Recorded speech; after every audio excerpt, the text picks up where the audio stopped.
જો તમને ભીંડા ના ભાવતા હોય તો એકવાર આ રીતે શાક બનાવીને જરૂરથી ટ્રાય કરજો. આજે આપણે દહીંવાળું મસાલેદાર ભીંડાનું શાક બનાવીશું. ભરેલા ભીંડાનું શાક બનાવવું હોય ત્યારે ભીંડાને કાપીને એની અંદર મસાલો ભરવામાં ખૂબ જ સમય જતો હોય છે. આજે આપણે ભર્યા વગર ખૂબ જ ઓછા સમયમાં એકદમ ટેસ્ટી મસાલા ભીંડી બનાવીશું. શાક માટે અહીં મેં 300 ગ્રામ જેટલા ભીંડા લીધા છે. પાણીથી ધોઈને તેને પહેલાં આપણે બરોબર સાફ કરી લઈશું. ભીંડાને તમે એકદમ કૂણા લેશો તો એનાથી શાક છે ખૂબ જ જલ્દી ચડી જશે અને શાકનો સ્વાદ પણ ખૂબ જ સરસ બનશે.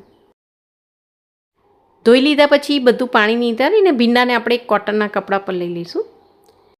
આ રીતે એકદમ ભીના ભીંડાને તમે વઘારશો તો એનાથી શાક છે એકદમ ચીકણું બની જશે. એટલે અહીં ભીંડાને આપણે કોટનના કપડાથી લૂસીને બરોબર સાફ કરી લઈશું.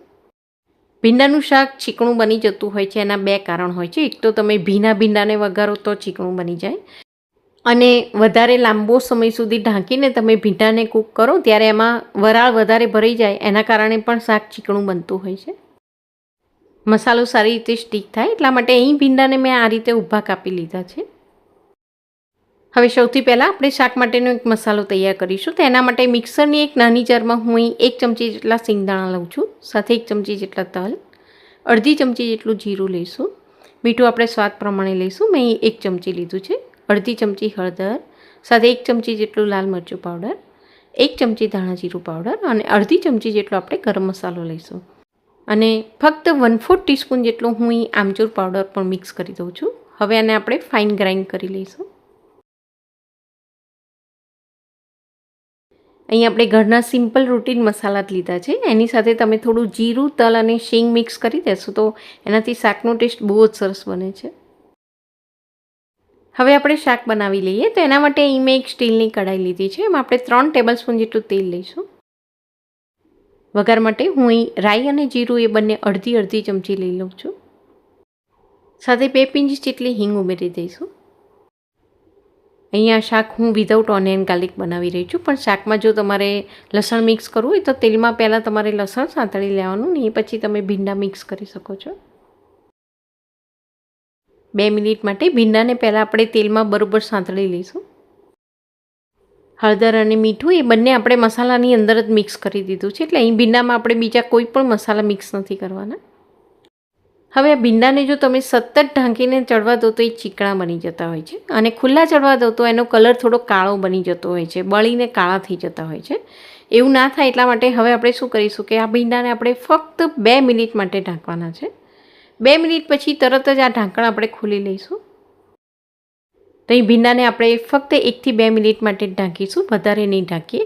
એમાં થોડી આ રીતે વરાળ ભરાશે તો એનાથી ભીંડાનું શાક છે એ ચડતી વખતે બળશે નહીં અને ભીંડા એકદમ લીલા જ રહેશે. અને વરાળ વધારે નહીં ભરાય એટલે ભીંડાનું શાક ચીકણું પણ નહીં બને. તો અહીં એકદમ મીડિયમ ફ્લેમ પર ભીંડાને મેં 5-1 મિનિટ માટે ચડવા દીધા છે ને આપણે જોઈ રહ્યા છે કે ભીંડા લગભગ 80% જેટલા કૂક થઈ ગયા છે. હવે આ રીતે 80% જેટલા ભીંડા કૂક થઈ જાય એટલે એમાં આપણે મસાલો મિક્સ કરી દઈશું. હવે આ મસાલાને આપણે ભીંડામાં બરોબર મિક્સ કરી દઈશું. અને મસાલા એકદમ ડ્રાય છે, બળી ના જાય એટલા માટે ગેસને આપણે થોડીક વાર માટે એકદમ લો ફ્લેમ પર કરી દઈશું. મસાલા બરોબર મિક્સ થઈ જાય પછી ફરી એકવાર આને આપણે ફક્ત 1 મિનિટ માટે ઢાંકી દઈશું. ફક્ત 1 મિનિટ માટે ઢાંકી દેશો એટલે મસાલા બળશે નહીં અને એમાં થોડો ભેજ ભરાશે એટલે ભીંડામાં સારી રીતે સ્ટીક પણ થઈ જશે. તો જુઓ, એકદમ મસાલેદાર ભરેલા ભીંડા જેવું જ આ શાક બનીને તૈયાર થઈ ગયું છે. આમાં જો તમારે દહીં મિક્સ ના કરવું હોય તો આને તમે આ રીતે એકદમ ડ્રાય મસાલા ભીંડી તરીકે પણ સર્વ કરી શકો છો. હવે આમાંથી આપણે દહીં મસાલા ભીંડી બનાવીશું. તો આમાં તમે થોડું દહીં મિક્સ કરી દેશો તો એનાથી શાક ખૂબ જ ટેસ્ટી બને છે. અહીં મેં એક નાની વાડકી જેટલું એકદમ મોળું ફ્રેશ દહીં લીધું છે. દહીં જો ખાટું હોય તો શાક ખાટું ના બને એટલા માટે દહીંની સાથે શાકમાં તમે થોડી ખાંડ પણ મિક્સ કરી શકો છો. અહીં મેં એકદમ ફ્રેશ અને મોળું દહીં લીધું છે એટલે હું આમાં ખાંડ મિક્સ નથી કરતી. હવે અહીં દહીંને આપણે શાકમાં બરોબર મિક્સ કરી દઈશું. તો મસાલેદાર દહીં ભીંડાવાળું શાક બનાવવામાં ખૂબ જ સહેલું છે અને ખૂબ જ ટેસ્ટી લાગે છે. આને તમે ટિફિન બોક્સ કે પછી લંચ બોક્સમાં પણ પેક કરીને આપી શકો છો અને ગરમા ગરમ રોટલી કે પરોઠા સાથે સર્વ કરો. જમવાની તમને ખૂબ જ મજા આવશે. તો અહીંયા આપણું શાક હવે તૈયાર થઈ ગયું છે. છેલ્લે બારીક સમારેલી કોથમીર સ્પ્રિંકલ કરીને ગેસને આપણે બંધ કરી દઈશું.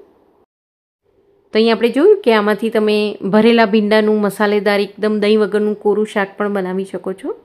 અને આ રીતે દહીં મિક્સ કરીને દહીં ભીંડી પણ બનાવી શકો છો. હવે આ જ શાકને તમારે ખીચડી કે પછી ભાત સાથે સર્વ કરવું હોય કે પછી એકદમ ઠંડુ થઈ ગયા પછી થોડું ગરમ કરવું હોય તો આમાં તમે અડધા કપ જેટલું પાણી મિક્સ કરી દેશો તો આ રીતે એકદમ રસાવાળું સરસ શાક બની જશે.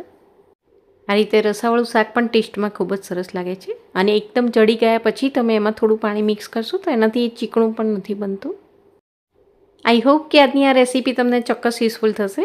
Thank you for watching.